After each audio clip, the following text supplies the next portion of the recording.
Welcome to another Kingscrusher radio show. I hope audio is okay. I thought we'd carry on this week looking at the best games of the 1910s. So between 1910 and 1920 according to chessgames.com. And one of the games listed is Nimzovich against Tarrasch. So this was played in the St. Petersburg tournament of 1914. So they were arch rivals, Nimzovich and Tarrasch, in a way, or they were thought to be, and spurred each other on. I think Nimzovich regarded him as a great motivation to improve his chess, Tarrasch. Now this encounter, let's have a look what happened. d4. We have d5, so Tarrasch responds with d5. Knight f3, very, very solid start to this game. c5, so that's an energetic reply from Tarrasch. And we have c4, so central tension, e6, e3, knight f6, so classic looking central tension position at the moment. Bishop d3, knight c6, and symmetrical, very, very symmetrical.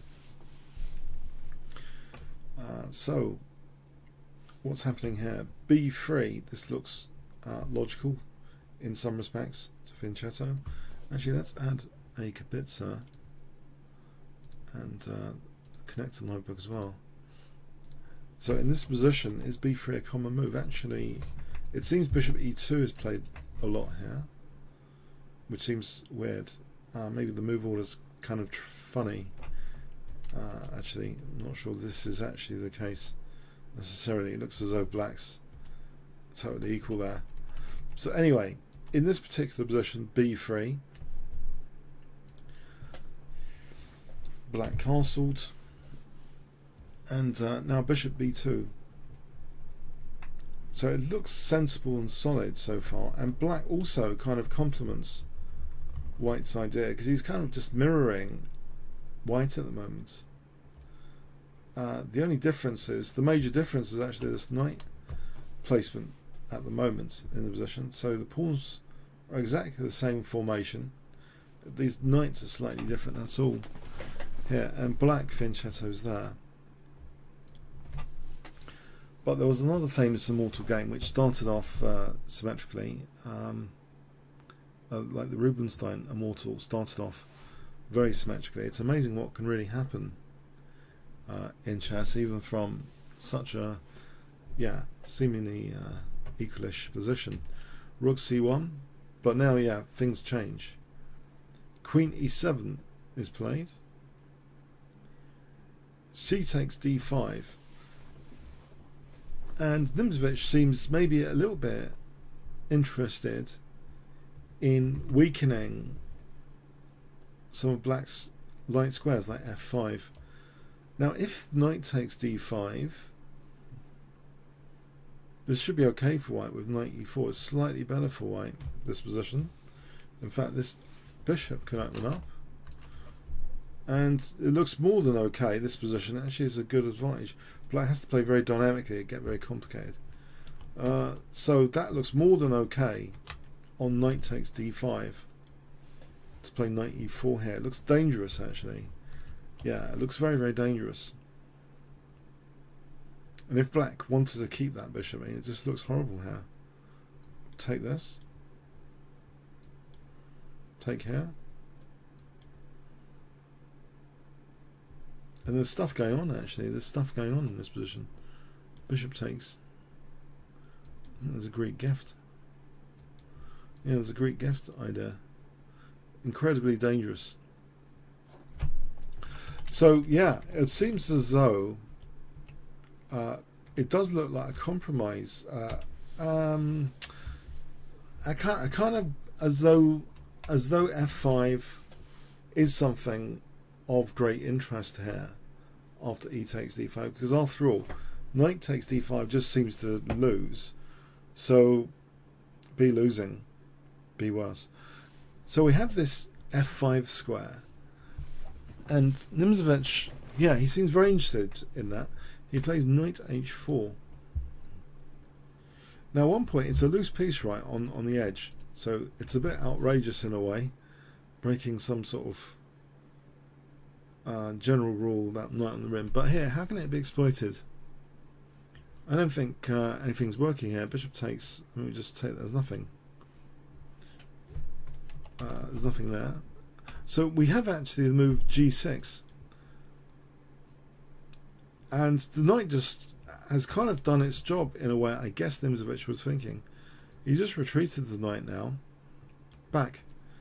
So he's successfully created what seems to be, it seems to be all going well. He's created some dark square weaknesses, and he's got this lurking bishop here. And you might think, well, you know, white by contrast looks solid, right? And the bishop is also hemmed in. So, intriguingly, yeah, you might think, king safety wise, black might be worse. You might think. Anyway, we have rook ad8. And again, this looks as though, hold on, the dark squares now, which was the reason for that little stuff going on earlier. The dark squares, get rid of these, is tried to be tapped into. It takes. But okay, black has these hanging pawns, and now how easy is it to exploit these dark squares? It might not be very easy at all, actually. If black also has got things like knight b4. We can't do this. We'd like to do this, but knight b4. Maybe we'd like to do this and then this and this. It's a better try. If we try this, this position, yeah, again, this actually ends up being a target tactically. Annoying. So it's not that easy to put more pressure on this diagonal, surely. It doesn't seem that easy. We have bishop b5, so this looks like a Nimzovich idea in a way in reverse. In the Nimzovich there's bishop b4 and trying to exert pressure on e4, if you remember the Nimzovich, when bishop b4 is played. Here it's just in reverse. It looks as though, hold on, isn't this cool? We have now knight e4, and white is trying to maybe increase his influence over some central squares here, like these two in particular, and he just volunteers the light square bishop. Black just takes. So yeah, has white increased the pressure on, and white hasn't got a bad bishop, right? Plays now queen c2. Now black plays knight takes d2 here.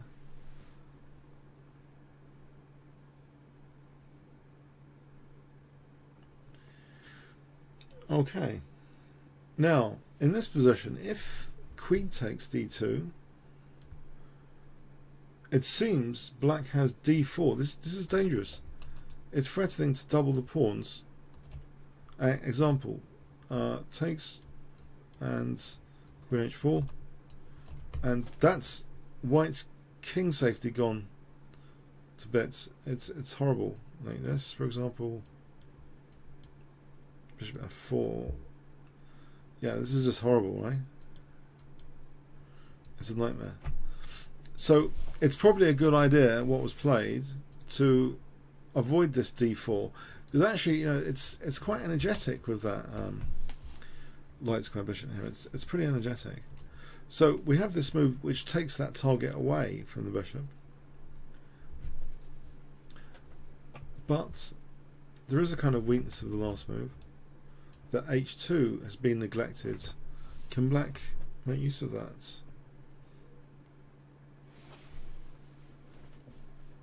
Interestingly, black has something very, very tactical here. What would you play? So black to play, if I, for 200 points, black to play, what move would you be tempted to play in this position?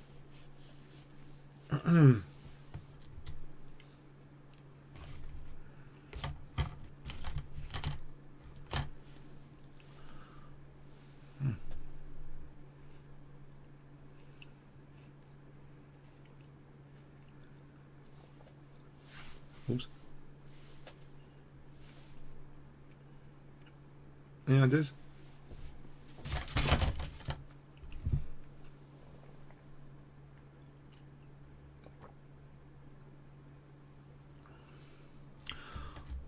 Okay, the move d4 was played,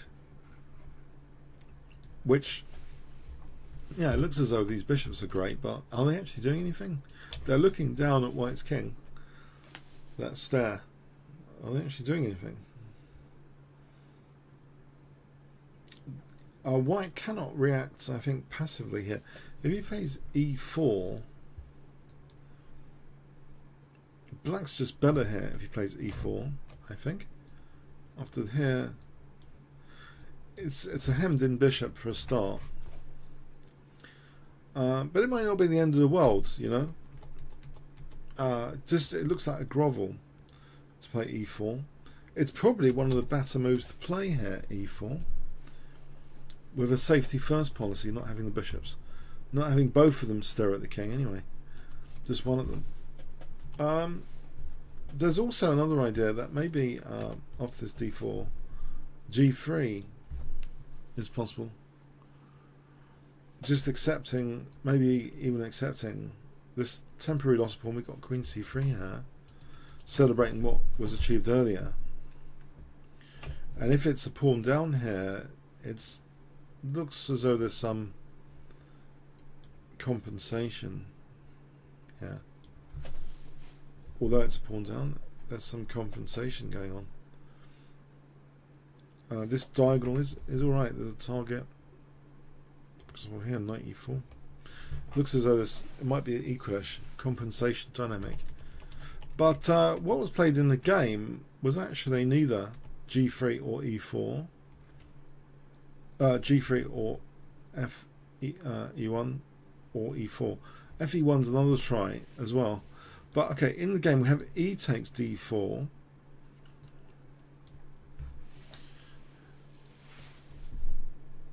And there's something which required some maybe imagination here in this position. So black's play here.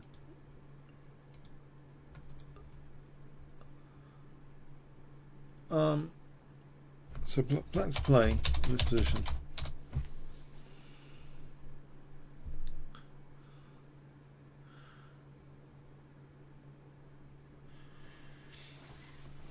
Any ideas?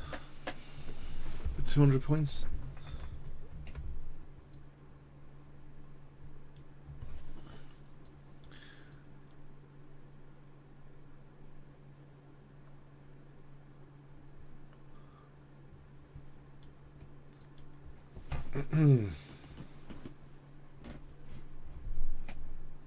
Actually, yeah, if either of these bishop sacks is actually pretty cool here. You know, this one was played in the game. It turns out actually, well, here bishop takes g2 is also pretty destructive. If takes, check, and if here, queen f4. Yeah, this is pretty destructive. If we have to do this, this is a really good position on fe8. The threat of rook e4. With here.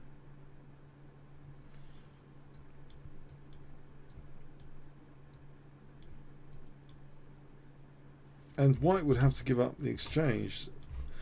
Yeah, I mean this is horrible. So yeah, that way is actually pretty good. So give yourself some points for bishop takes g2. In the game we get bishop takes h2, and this is also very dangerous. We'll see after takes, check, because we have here a ripping the king open combination. Bishop takes g2, just taking away a lot of king safety, and also threatening mate in 1. So that's parried, giving the king an escape square. But now, just casually, black plays rook fe8. he just wants to take away this escape square. Now if king takes here, then rook e2 check is a mate in 3. Well, we can delay it with rook f2, mate in 2, mate in 3. So we have here knight e4 trying to block that row, that line. But now check, and bishop takes f1. And intriguingly, this causes a terrible weakness of the last move, that it's not defending c2. That wasn't played, but because it's not defending c2, then check and queen takes c2 is very good for black.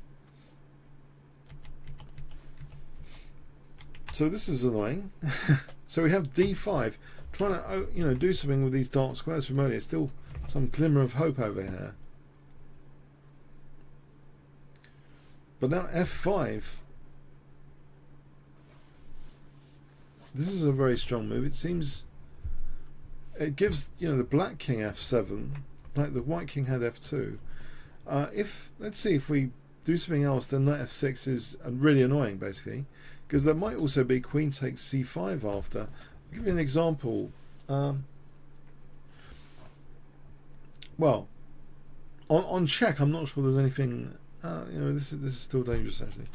Let's play an inferior move, or not bother. Anyway, no, that's not. F5 was played. You get the idea that knight f6 and queen c5 might be dangerous. So we have queen c3, and this looks also dangerous. Yeah. But now check. And now, because of these threats to the king, black has to play energetically and forcibly. And he plays rook takes e4 check here.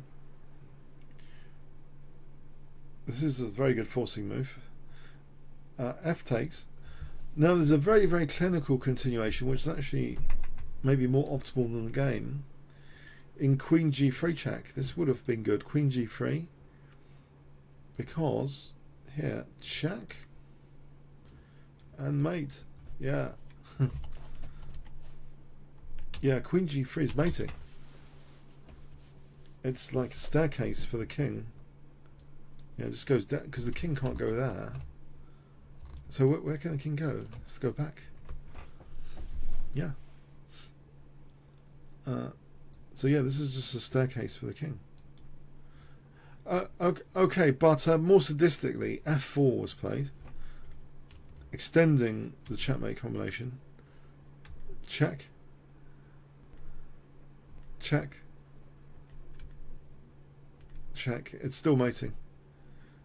And now the final checkmate move, bishop b5. So what do we get from this game? Well, the arch rivals, maybe Nimzovich wasn't that happy with his play. Not to underestimate king safety. So you can have my system but still be hacked. Your king safety needs to be secure, even if you are a positional genius. And I've written my system, or about to. 1914? I'm not sure actually when my system was written. But anyway, Tarrasch, very dangerous dynamic player, as shown by this game. Nimzovich seemed you could say that White's play was overly sophisticated in subtly trying to create some weaknesses, whilst Black's play was pretty direct. He didn't create any weaknesses, he just wiped out the pawns around White's king and then got a forced checkmate. So maybe you could say that Tarrasch's play was more streamlined. He really delivered a total hack attack. Yeah, Nimzovich was like, yeah, okay. So I don't know what you thought about the game. How did you? 1 fun, 10 boring for that game. What did you think of that game on stream? That's the first game I wanted to show you. I'm not showing you that many games tonight. That's one of 2 actually. But what do we take from this game? I don't know. White was taking quite a few moves to create some weaknesses, and you could feel there was an attempt to use them later. It was just all too slow. So the fury of the black pieces and 4-6 stuff was all super quick by contrast. So maybe Nimzovich had not studied, you know, Paul Morphy games as much as he should have done. Naughty, the predecessors. Paul Morphy would have, yeah, very optimal. So we'll go on to another game. Let's see. The second game I want to show you tonight is another classic. It's a Capablanca game. Capablanca was featured very heavily at Chess Games.com for these years. Quite a few of the games are Capablanca games. 1, 2, 3, 4. 4 of them are Capablanca games. Now this one is interesting, very, very interesting. What happened? So let's see. Capablanca against Mark Fonoff. And who was he? Mark Fonoff. Actually, this is his only game at Chess Games.com. There is a bit of a bio, believe it or not. Mark, sometimes spelled Mark with a K, Fonoff. Born in Russia, relocated to the USA in his youth. He was taught the violin from 1903 until his retirement in 1927 at the Institute of Musical Art, a private school of music in New York. Together with his wife, Vera Fonoff, also a violinist and teacher, he had 2 daughters, Olga and Nina. Okay, and he's only got 1 game at Chess Games.com. And I don't know about you guys, I like reading the bio. I'll tell you why I like reading the bio. I don't know, this is a digression, right? Because we're probably never going to see another Fonoff game. In fact, this is the only Fonoff game, right, in the Chess Games.com database. So if I don't read you the bio now, you'll never have that that question answered about who the heck this guy was, right? Okay, so musical talent, yeah. Actually, there is an encyclopedia article on him as well. I'll give you the link. Oh, maybe this is his daughter, Vera Fonoff. It could be his daughter, actually, yes. Have a look at this link. Musical interlude. It's like those quiz programs on TV. They come to play the quiz, right? But, you know, on the chase, they ask them, you know, what they do and stuff, and you get some insight into what people do, and I think that's fascinating. So anyway, so yeah, his daughter, one of his daughters, Vera, did well in music then, carrying on.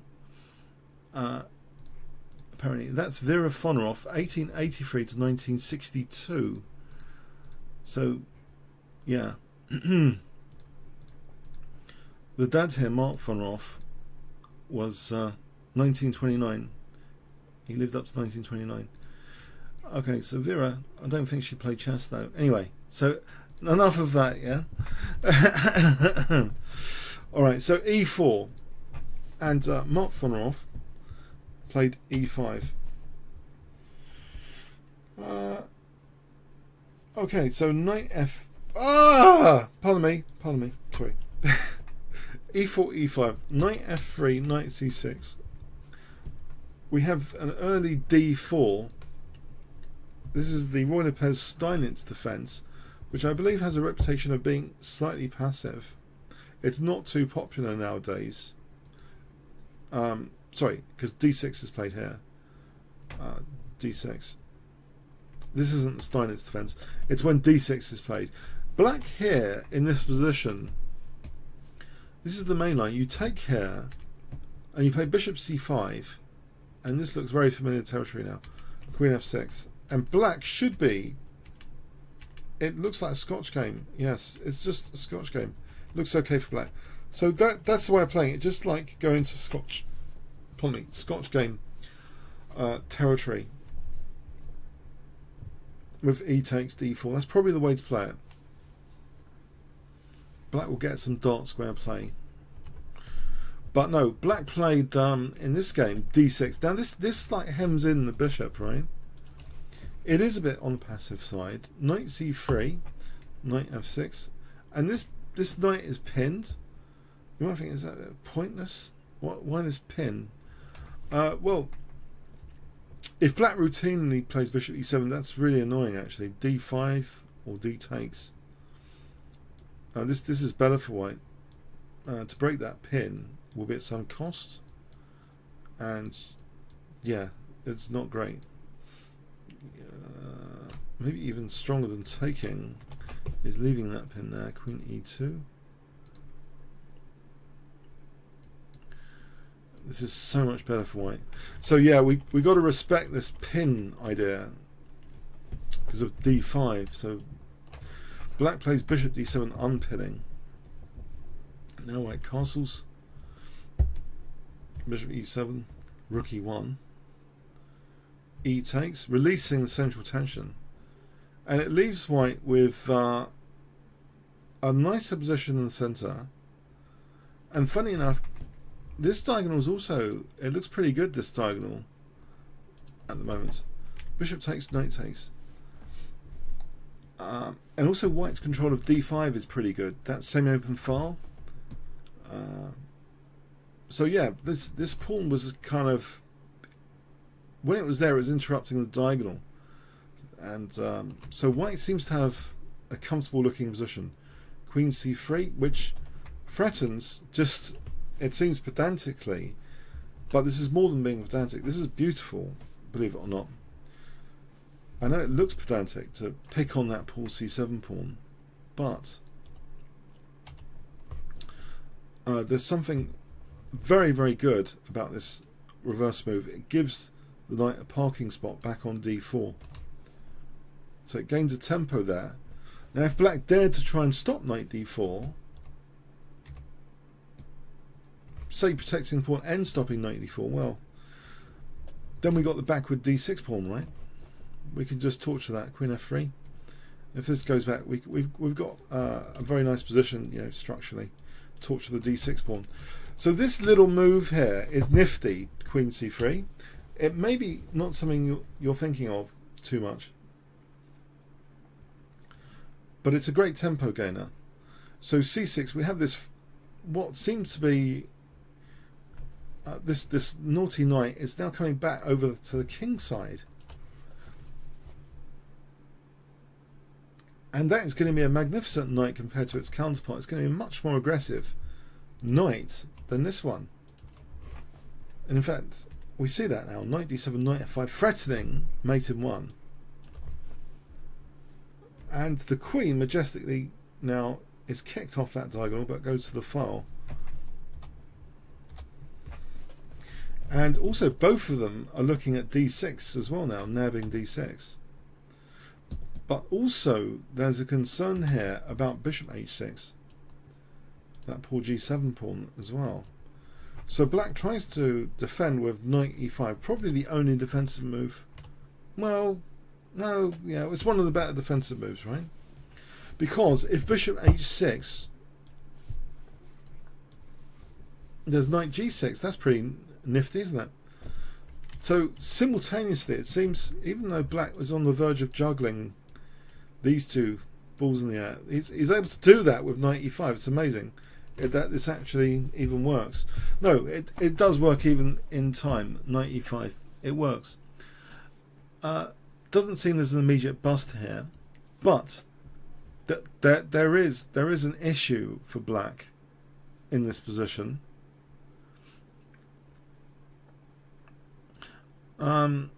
which is revealed now. The d6 pawn is not as stable as you might think after bishop f4. It's holding up the e5 knight. But if white gets an extra move, rook ad1, and this is a backward, not backward pawn. This is a target on the d file. It's a horrible target on the d file, right? By the way, I just want to quickly answer on Jin. Yeah, there is a Roy Lopez thing with me and Paul on the kingscrusher channel. Just do a search. Yeah, I think we covered some, and on the Sicilian though, yeah, maybe we speak about after or something. So, bishop f4. The threat, the positional threat, is rook ad1. Yeah, so actually at the moment it's the rooks now that are triumphing over black's rooks. The knight has proven its defensive capability against its counterpart because it can spring over to g6 in the event of bishop h6.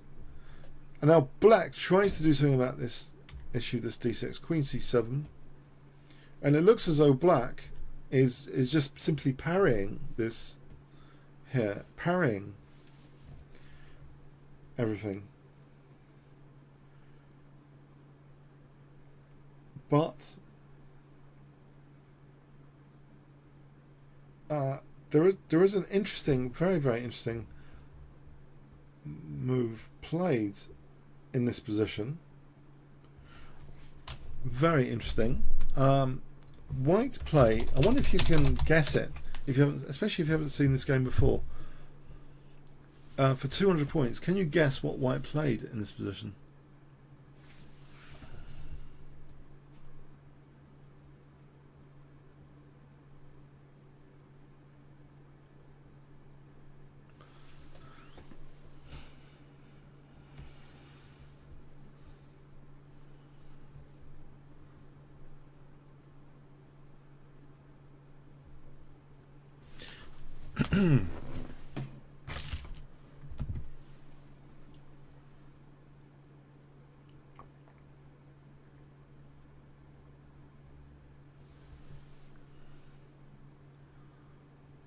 Anyone?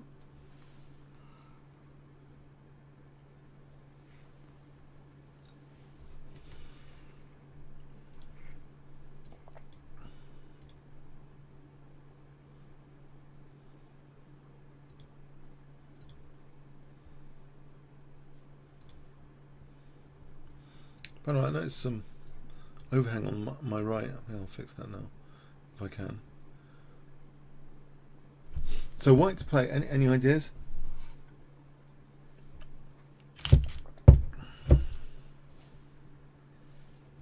Anyone still awake there? White to play. White. Any ideas? What would you play in this position?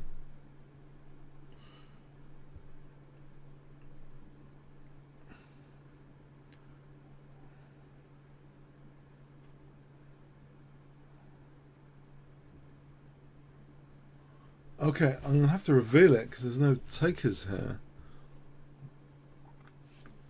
Unless I'm missing the chat. There seems to be no takers. I'm going to reveal it. It's an interesting looking move. Rook takes d6.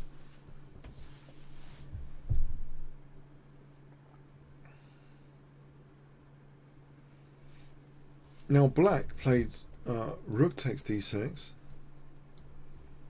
And, okay, it's an exchange for a pawn at the moment.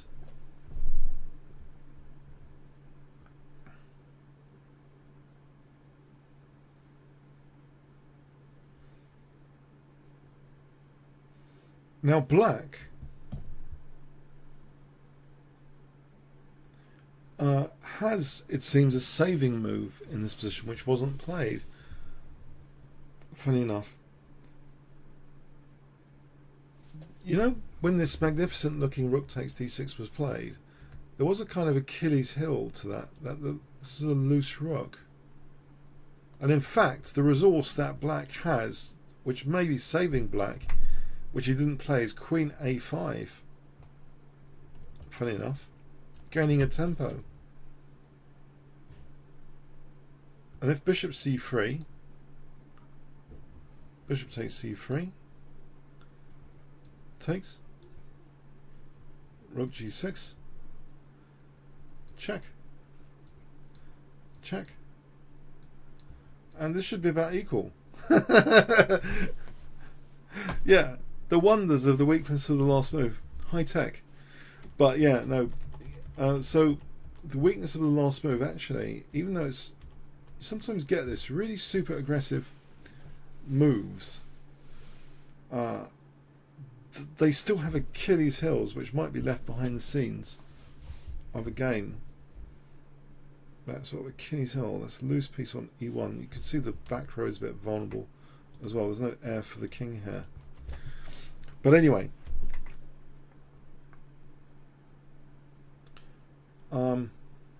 sorry, this is after bishop. Sorry, this is after rook takes.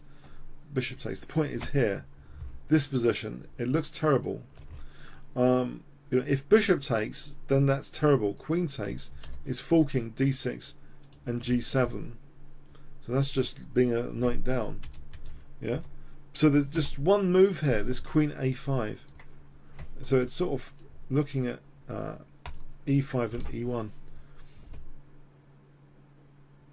That's kind of funny because the queen here is looking at like g7 and e5. These like double attack movements of the queens are very good. In fact, I had a tactic a few weeks back with a queen on h4 hitting d8 and h. It's interesting the double attacks that the queens facilitate.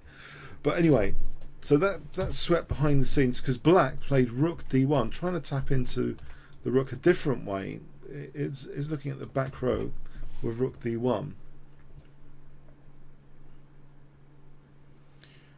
But this has quite a magnificent punchline here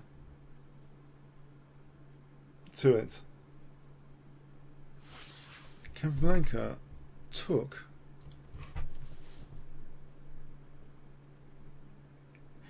now. Yeah, the punchline is that also, funny enough, black's king hasn't got too much air either.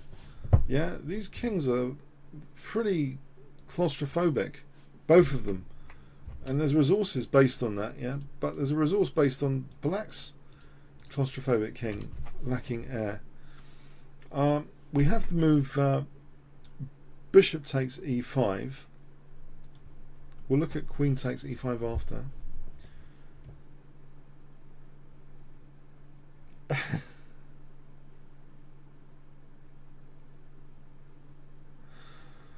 Yeah. So the clue is black's king is pretty claustrophobic. I wonder if you've seen this game before.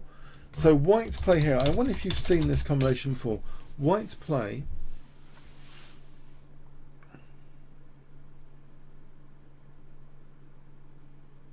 Any ideas?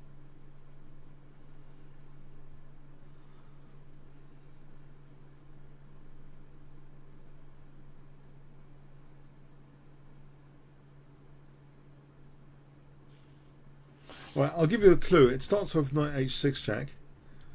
Now here,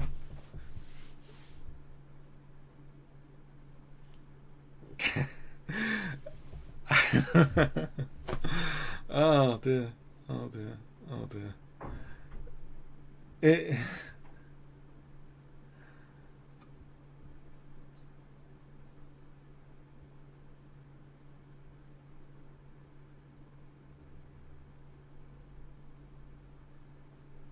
Yeah, okay, now give yourself 200 points if you saw this. Oh, okay, now I'll let you try and work it out. Work it out if you can. To get more pleasure, I think, in some way. If you can see this next move, check your forcing moves out. In fact, that's one of the common things I say. I've been doing a bit of coaching in the last few months, and the most common thing, I think, trying to get people better grip on the forcing moves in the position, where clinical continuations, where there's not too many options for the opponent. It doesn't matter how outrageous looking. So you might find, you might try and calculate this. There's not too many options for black, right? But it's ridiculous, is it? Is it? Not so. Because this other clinical move, knight takes f7. And the game ended here because either black's a knight down or he gets ridiculously mated with his back row issue. Yep. Yep. Wonderful stuff. So Capablanca could see the forcing move combinations. Now, just for the record, right? Just for the record, queen takes e5, I think, is the same sort of thing, actually. We just go check, and we get the same sort of thing with knight takes f7. Because actually, not here rook d8, because that's not as strong, even though this is winning for white. Stronger is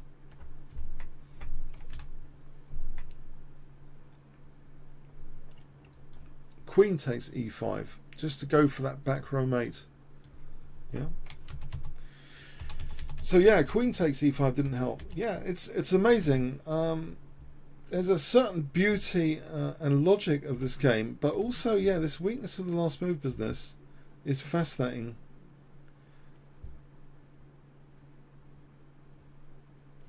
Yeah, there's yeah, but it's just how to tap into the one on e1. Yeah, so queen e5, fascinating, I think.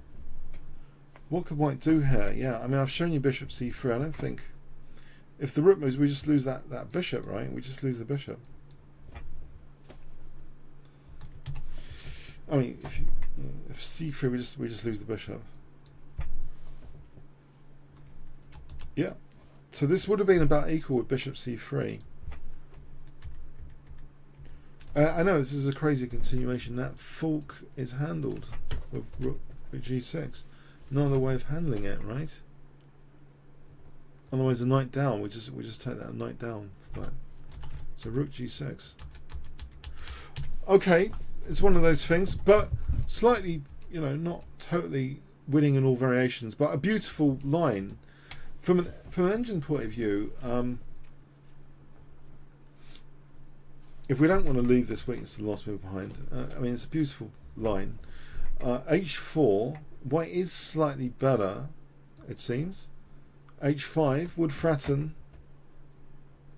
start to threaten bishop h6 more, bishop h6 more. This is just from a technical overview, right? Bishop h6. If we go here, h6.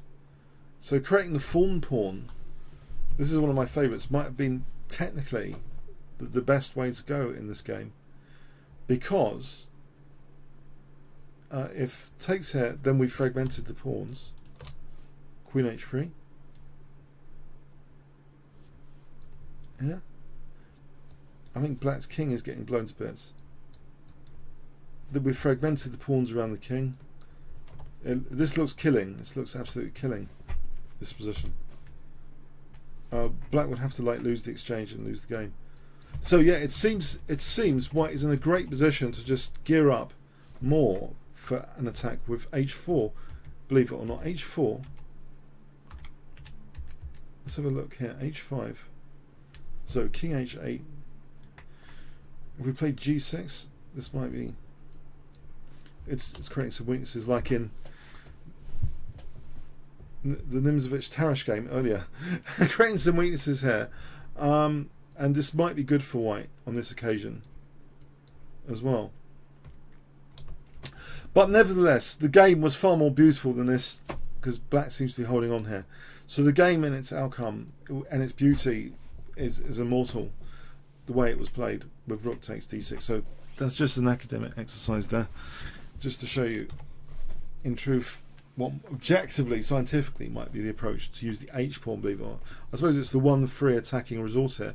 The other pieces are all pretty optimally placed, so to improve the position is a bit of a challenge, given they're all optimally placed here, right? But yeah, h4, I suppose it does sort out the back row as well, weakness as well. Alright, so anyway, I hope you enjoyed these two games tonight. Comments, questions, likes on YouTube, appreciate it. And see you not next Tuesday, I'm on holiday for a few days, but maybe the Tuesday after that. So have a good week, etc. And see you another time. Okay, thanks so much.